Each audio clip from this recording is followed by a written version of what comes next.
All right, number 12 gives us some information. I want to go over how you get this information. It says the cosecant is -5 and theta is in quadrant 4. Figure out all the other values. So first of all, here's quadrant 4. Let's make sure that we understand that we're in quadrant 4.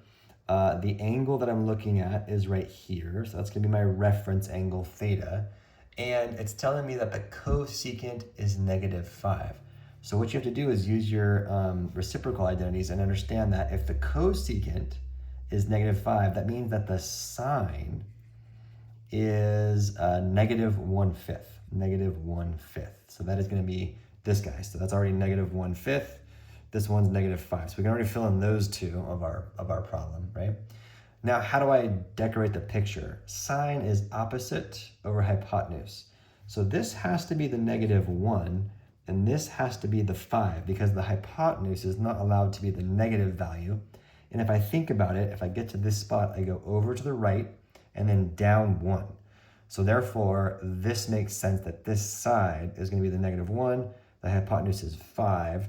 So yeah, take this information, draw the picture correctly. Now, the other part is you need to go get this side. So I'm going to speed it up for you and just use Pythagorean theorem, and you should get a value of the square root of 24.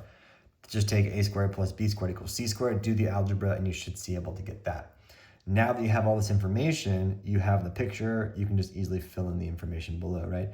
So cosine is the adjacent over the hypotenuse, so that's gonna be rad 24 over 5. Tangent is just -1 over rad 24. It doesn't say to rationalize these, so I'm just gonna leave it the way it is. Cotangent, just the reciprocal of this, so negative rad 24.